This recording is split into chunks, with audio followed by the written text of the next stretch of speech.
ఇప్పుడు ఆయన చెప్పినాడు విన్నాము, మీరు వైసీపీ నాయకులతో లోపాయికార ఒప్పందం గురించుకొని వైసీపీ నాయకులు కొమ్ము కాస్తున్నారట. చెప్పండి సార్ ఈ విషయం. ఇది డీలర్ షాప్కు సంబంధించిన సమస్య. బేసికల్గా ఇది దొడ్డనకేరి గ్రామంలో ఉంది. మనకుండే ప్రజెంట్ రూల్స్ ప్రకారం 600 కార్డులు దాటితే మనము కొత్త రేషన్ షాప్ అనేది పెట్టొచ్చు అన్నమాట, డివైడ్ చేసి.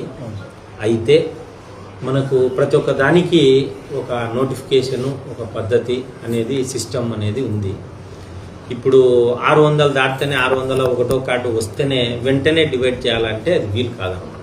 ఉదాహరణకు చెప్తున్నాను, ఇప్పుడు ఆ ఊర్లో అవసరమైతే ఉంది, అయితే మనకు కోరినప్పుడు రావాలంటే అది ఉండదు. కాబట్టి అది గవర్నమెంట్ దృష్టిలో పెట్టుకొని అన్నిటికీ ఒకటేసారి జిల్లా వ్యాప్తంగా నోటిఫికేషన్ అనేది వదులుతారు.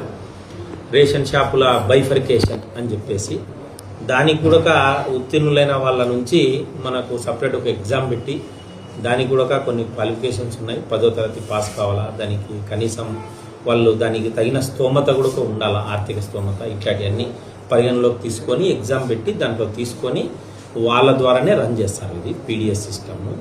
కాబట్టి ప్రస్తుతానికి మనము ఏదన్నా అక్కడ స్థానికంగా ఏదైనా ఏరియాలను బట్టి, అంటే ఇప్పుడు ఎస్సీ కాలనీ ఉంటుంది, బీసీ కాలనీ ఉంటుంది, ఒకదాని నుంచి ఒకటి దూరం ఉండే అవకాశం ఉంటుంది. అట్లాంటి దానిలను ఏదన్నా దృష్టిలో పెట్టుకొని స్థానికంగా అదే డీలరు ఈ ఏరియాకు వచ్చి పంచడమా, లేకపోతే మన రెవెన్యూ వాళ్ళ ద్వారా ఒక తలారిని కానీ ఎవరిని కానీ పెట్టి ఈ ఏరియాలో కొంత భాగం, ఆ ఏరియాలో కొంత భాగం ఉంచి వాళ్లకు అవసరాలను తీర్చేదానికి ప్రయత్నం చేస్తాము.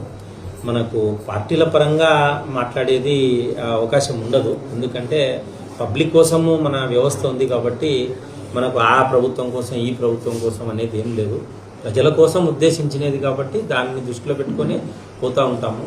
అయితే స్థానికంగా కొన్ని సమస్యలు అయితే ఉంటాయి, అది అందరికీ తెలిసిన విషయమే.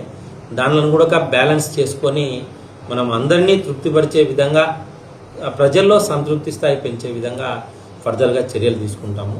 దీని కొరకైతే కొంత టైం అయితే వేచి చూడాల్సిందే. పెద్దలు ఎవరన్నా నాయకత్వం కూడా గ్రహించాలని మీడియా ద్వారా తెలియజేస్తున్నాము. ధన్యవాదాలు.